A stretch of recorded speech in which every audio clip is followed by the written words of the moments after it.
around Dodge City and in the territory on west, there's just one way to handle the killers and the spoilers, and that's with a U.S. Marshal and the smell of Gunsmoke.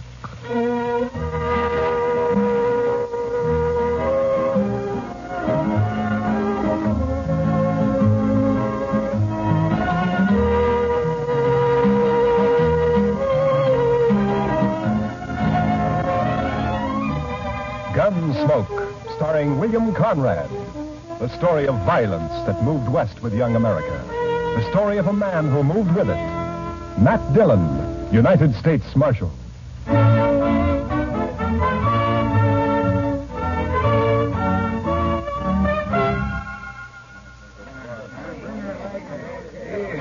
Howdy, Marshal. Hello, Mr. Biggs.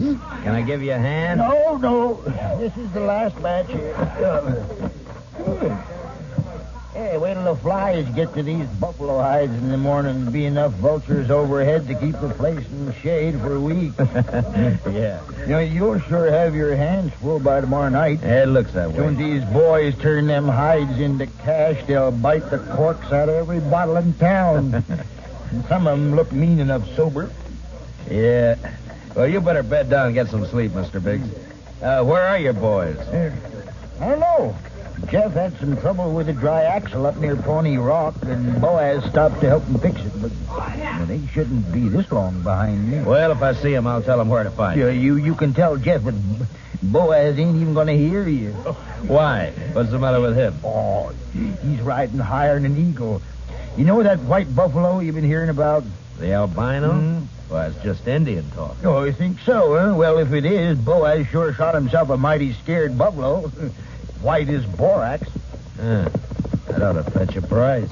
Hey, anybody seen Marshal Dillon? Over here, Chester. You better saddle up, Mr. Dillon. What's the matter, Chester? Indian trouble. 2 men dead and a couple of wagons burned up out there. I found this. A war rattle made out of buffalo toes. Arapaho. Well, they haven't been making any trouble. Well, these did. I was topping a hill when I saw the wagons go up in fire. It was Indians, all right. I saw one ride off. That's funny. I never heard of Arapahoes attacking at night. How far out, Chester? 10 mile, maybe, toward Pawnee Rock. Pawnee Rock? Marshal, my sons was coming from there. Easy, Mr. Biggs. Lots of wagons in the territory. Marshal, I didn't see another wagon between here and Pawnee except the ones we had, but the Indians killed my boys. There's only one way to make sure, Mr. Biggs. Saddle up and ride over to my office. I'll be with you as soon as I can get my horse.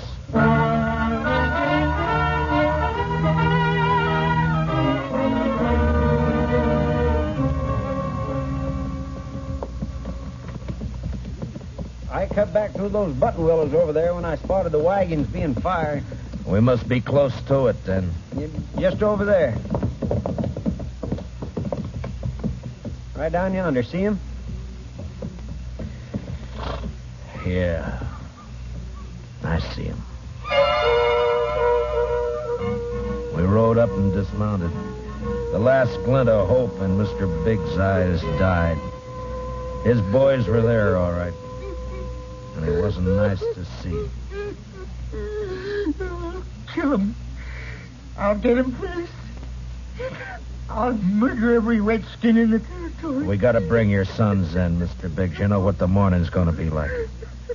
You don't want to leave them out here. Now, come on. Hey, look. Down there by the stream. Yeah, 4 of them. And they're not saddle horses. Mr. Biggs. Mr. Biggs. You recognize those horses down there? Yeah. I know them. Teams belong to Boaz and Jeff. Indians must cut them loose from the wagons before they fired. Doesn't that seem curious to you, Chester? In what way, Mr. Dillon? Why didn't they take the horses with them? Yeah. What are you thinking, Marshal? No burned hides in those wagons. So they stole them. Yeah, they stole them. But Boaz and Jeff both have their rifles there beside them, and the horses are left behind, too. Horses and guns are the first things Indians would go for. What are you looking for, Mr. Dillon? Those buffalo hides weren't carried off without wagons. Yeah, here. Marks the 2 other wagons here, and they're fresh. I didn't see any other wagons, only these. Well, they'd finish and gone before you got here, Chester. Well, yeah, but I'd have caught up to any wagons on the trail to Dodge. Did you go by regular trail? Well, no, I figured the Indian I saw wasn't alone. I didn't want to get bushwhacked further on. You didn't see any Indian, Chester. But Mr. Dillon, just as plain... No Indian would leave guns and horses. This job was done by white men. It didn't take anything that could be recognized or identified. You mean that somebody's in Dodge by now? With the hides my boys worked and sweated to get? I'm afraid so, Mr. Biggs. Well, there'll be more than 300 buffalo hunters there by morning. Could be any of them. We'll find our right ones. Oh, how? The albino. Whoever killed your sons will have that white buffalo hide.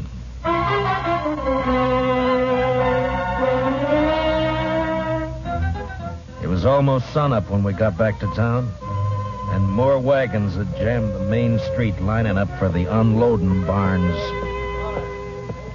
I rode down the line, looking them over one by one. Howdy, Marshal. Some of the men would take their money, drink it up, and drift away. Few would stay long enough to be buried on Boot Hill. Then suddenly a wagon driver up ahead pulled out a line. Hey, wait a minute, you. Hold it there. Take your hands on that key. I'll take my hands off as soon as you get back to your place. Oh, I'm tired of waiting now. Let go of that bit, mister. Don't do that, stranger. Get your hand away from that gun. Well, now.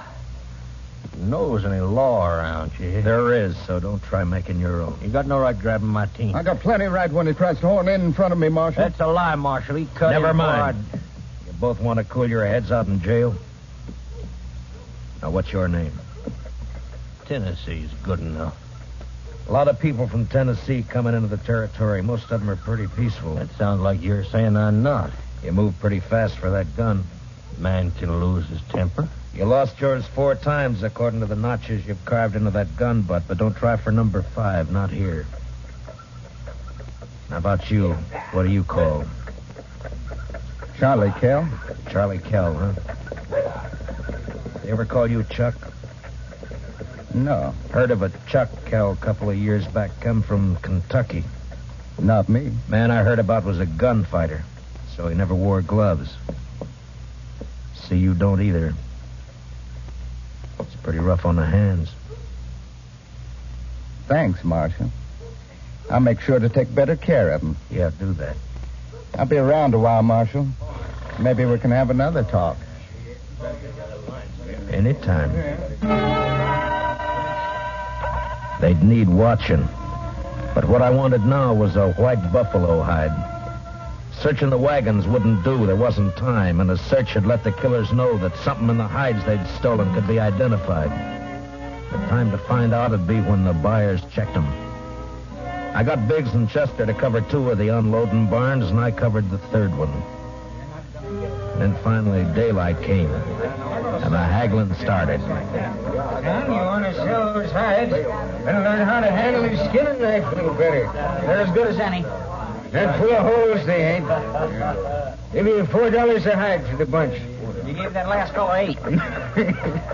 He looked tougher than you. 6. I'll take 6. 4. Take it or leave it. You think you can rob me, mister? Watch your mouth, boy. Here, none of that. Let me go! Easy, son. Go! Let me have that gun just so you won't be tempted. Here, that's better. Give me that. Give it back. You can pick it up at my office whenever you're ready to leave town. Yeah, you look like a city boy to me. Where are you from? St. Louis? None of your business. When something's got you beat, son, there's no shame to admitting it and going home. Sometimes that takes a real man. Don't tell me what to do. Why don't you watch your own job? Why don't you leave me alone, Marshal? I ain't got a white buffalo hide. What'd you say, boy? You heard me. What do you know about a white buffalo hide? What everybody else knows. That you're looking for one. Everybody in town knows it. How? Because the old man whose sons were bushwhacked all liquored up over at the other barn, shooting off his mouth.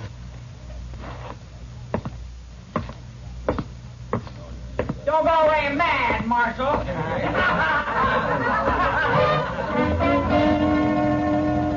Mr. Biggs wasn't at the barn where I'd left him.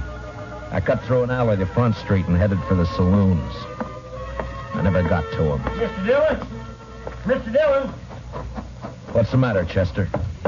Old man Biggs. Where is he? I'm looking for him. Well, he was over by the barn I was watching, drunk, going through the wagon. Yeah, I know about that. I was trying to get him to go back to his own barn, but all of a sudden, he took off. For where? I don't know, but there was one wagon he was watching in particular. The driver walked away from it with a package of some kind. That white hide? It could have been, I don't know, but Big sure thought so. He lit out after the fellow with blood in his eye. Which way? Down there where the boy's been hitching the empty wagon. Well, let's go. Old boy's drunk enough to make trouble. He's liable to kill somebody. Or get killed.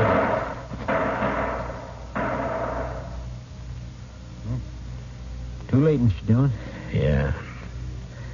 It came from there behind that row of wagons. You stay here, Chester. Be careful, Mr. Dillon. When I rounded the corner wagon, Mr. Biggs was sprawled across a wagon tongue, his eyes dead and open, staring at the ground. And standing over him was Tennessee, a smile on his face, and his gun extended to me butt first. Looks like I'm in the mite of trouble, Marshal. He's dead, Tennessee. That's more than a mite. You take my gun for a while. You mean until after you hang? Wasn't figuring to be that serious. Not when a drunk follows me out here and throws down on me. If you're figuring on self-defense, forget it. Look at his gun. It isn't even cocked. Well, it's out of his holster, Marshal. That's enough. Law don't say I have to wait till he kills me.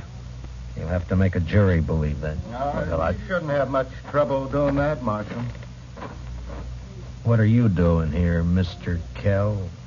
Oh, I just happened to follow Tennessee out here. Why? Well, you broke up our little argument in town. Thought I'd get him alone here. See if maybe he was still nursing a grudge he wanted to settle. But the old man beat me to it.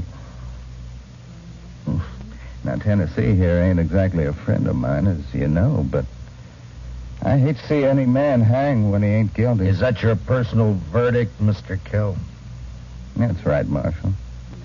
The old man threw down on him, and Tennessee had to kill him in self-defense. Chester, Yes, sir, Mr. Dillon?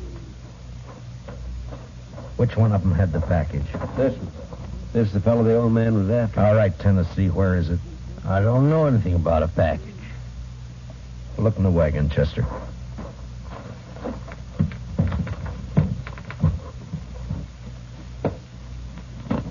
See anything? Nothing here. I reckon you can give my gun back to me now. All right, Tennessee. Here. Thanks. But if you decide to use it again while you're in Dodge or any place else in Kansas, I hope I'm there when you do. Well, now, don't you fret, Marshal. I'm sure you will be.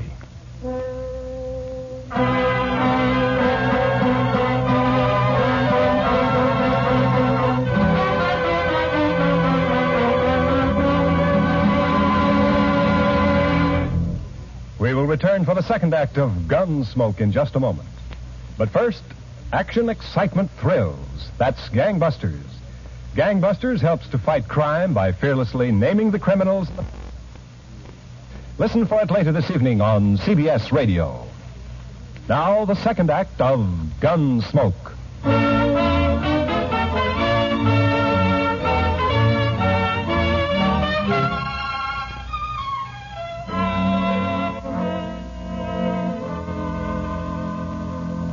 Just before sundown, we buried old man Biggs and his two sons up on Boot Hill. By the time the service was over and I rode down, darkness had fallen, and everything was going full blast. The town was roaring. Seemed like a good man, old Biggs. He was, Chester. So were his boys. Yeah, but there are too many men like Tennessee and Kell coming in, Mr. Dillon. They won't last, Chester. They'll keep coming, but they won't last. They'll take a gun and go against a man, but they won't sweat. They won't take root and build. We still gonna look for that hide? Yeah. Well, just what do you want me to do, Mr. Dillon? Tennessee and Kell will be in town, but their wagons are back there with the other empties. Ride back and look them over. Well, they might have had somebody carry that package off for them. It might be, but they don't seem like partners, Mr. Dillon. From what I heard, you stopped them from gunfighting. Took more than one man to kill the Biggs boys, and more than one man and more than one wagon to cart the hides in. Well, you mean they staged that trouble just for you? Just for me. After they heard I was looking for that white hide. Well, why do you figure that, Mr. Dillon? When gunfighters start for their guns, nothing stops them, Chester. They both start. So they always bypass it. They didn't like the thunder that boiled up against the peaks and rolled down the canyons. But then the Indians had little use for gold and silver, and the white men did. And the white men built their town where a teepee... One by one, I made the stops. The Long Branch, the Alafraganza, the Texas Trail. And one by one, they got quieter as I went in. As though each place was holding its breath, waiting for something to happen. The last place was a Mexican hangout. A long, dark walk.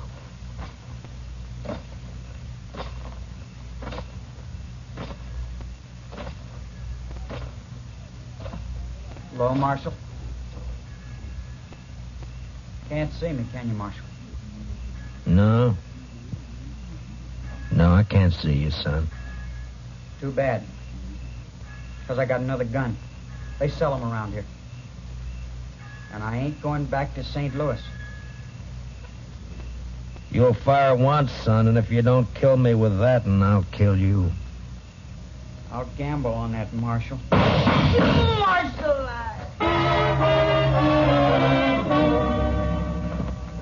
He lurched from the shadows into the street, staggered, and fell. And then he rolled over on his back, and his eyes struggled for a minute like they were trying to remember something. And then he went blank. Well, he was right about one thing. He wasn't going back to St. Louis. Well, what do you know? The marshal's real handy with a gun. Stay out of this, Kell. But I may have something to talk over with you later. Meaning what? If you don't know it, then you got nothing to worry about. I've been hearing a lot about how fast you are with a gun, Dillon. Anything to it? I'm still alive. Yeah. This your hobby? Shooting kids? He was old enough to try to kill me.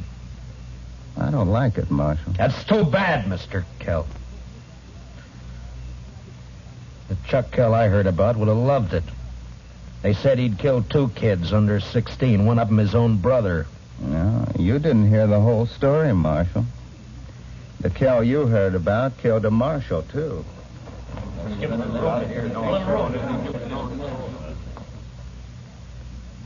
You made the bid, Mr. Kell. And you got a gun. Use it or I'll take it away from you. Come and get it. Anytime. Here it is.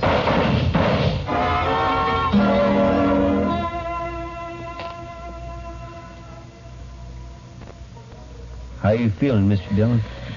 I'm all right, Chester. Doc fixed your head. Wasn't much he could do for Kell, though. I hit him. If you didn't, he sure died for nothing. He was fast, all right. Boys say you made him look like a sleepy burro. Never even cleared his holster. And my head says different. You didn't get that from Kell. What do you mean? Tennessee was up the street with a rifle. He creased you. Huh? Where is he now? I don't know, Mr. Dillon. He rode out of town before I could stop him.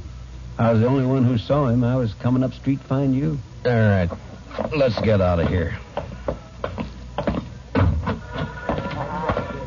Did you find anything in the wagons? No, sir. But I found Tennessee's wife. Wife? That's right, Mr. Dillon. In a small wagon next to his.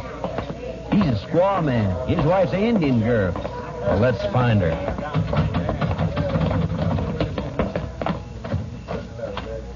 All right, Chester. Which way? Edge of town, Mr. Dillon. Well, let's go.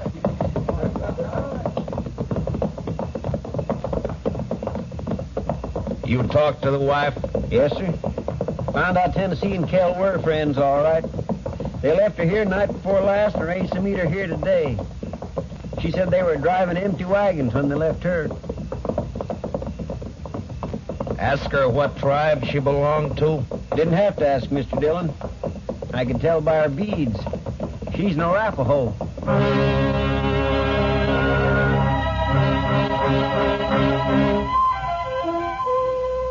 She was there, all right. Crouched by the wheel of a wagon. Her face was bloody, and she stared into a small campfire, rocking back and forth without a sound. She wasn't beat up when I left her, Mr. Dillon. Where's your husband? He gone. Gone where? He gone. Tell me which way he went, and I'll bring him back to you. No. You lawman. Your husband had a white buffalo hide, didn't he? Tell me. No. Other man killed white buffalo. Then your husband took the hide away from him? He buy. He buy hide. He didn't buy him. He killed 2 men to get him. He killed with Indian paint on his face. He left an Arapaho war rattle. He wants the blame to come to your people. If the white men think the Arapahos are on the warpath, the soldiers will come. No. Arapaho peaceful. Where's the white hide? What'd your husband do with it? He tell me. Bury it. Where? Where's it buried? There. Back there. By tree. Go dig it up, Chester. And then stay with her till I get back. You going after him, Mr. Dillon? As soon as she tells me which way. All right, Mr. Dillon. You're white man. No good. Now tell me which way he went. You let him go. He not come back. I can't let him go. If I do, the soldiers will come after your people. He beat you, and he ran away from you. Now he'll bring death to your tribe unless I get him. Where did he go? He ride to where moon sleep. I rode east. Tennessee had about an hour's start, but I figured to make up most of that before sunrise. The prairie was open and flat except for an occasional roll, and the Arkansas River would keep him from cutting south. His best bet for a fresh horse would be Kinsley, and I rode hard for it. It was just turning daylight when I rode in.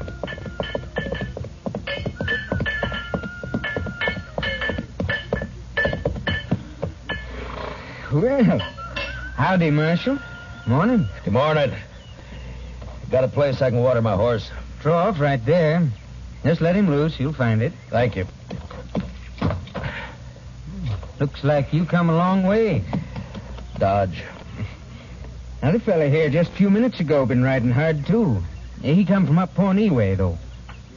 Tall, dark, riding a vinegar roan? Yeah, that's right. You get a fresh horse here? I had to send my boy out the corral to get one for him. He'll be back soon. You mean he's still here in town? Yeah. Asked about breakfast, so I sent him over to the widow Hilliard's place. Right over there, across the road. Thank you. I'll be back. Say, you after that fella, Marshal?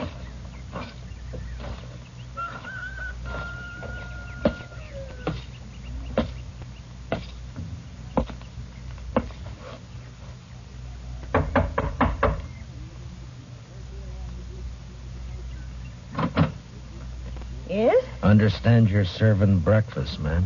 Why, sure thing, Marshal. Dillon! That's right.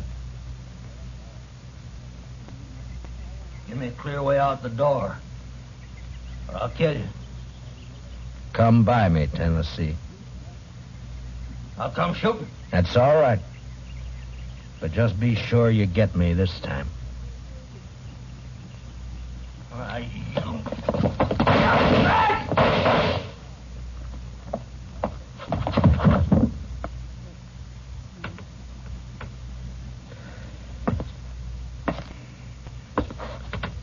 You hurt, ma'am?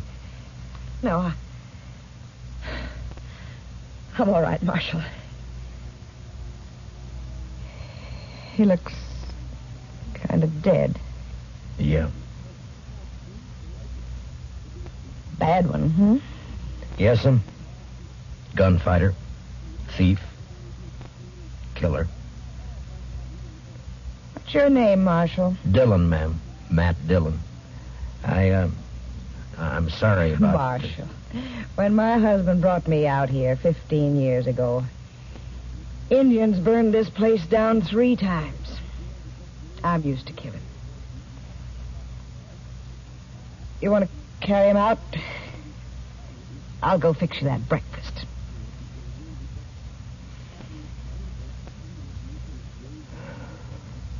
Thank you, ma'am.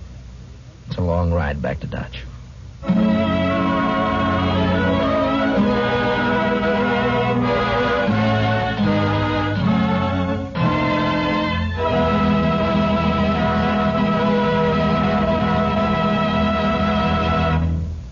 Gunsmoke, transcribed under the direction of Norman MacDonald, stars William Conrad as Matt Dillon, U.S. Marshal.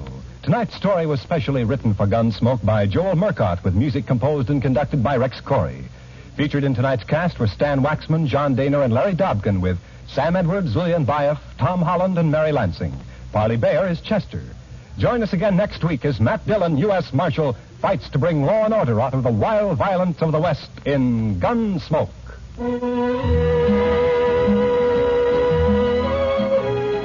Something new in CBS Radio Newsroom coverage, World News with Robert Trout presents as a special weekly feature an interview with a crack CBS Radio News correspondent. This correspondent flies in from his post overseas to give you his authoritative eyewitness viewpoint on latest developments. Tomorrow afternoon on most of these same stations, World News with Robert Trout. This is Clarence Cassell speaking. And remember, from now to November, you'll find intensive, impartial campaign coverage on the CBS Radio Network.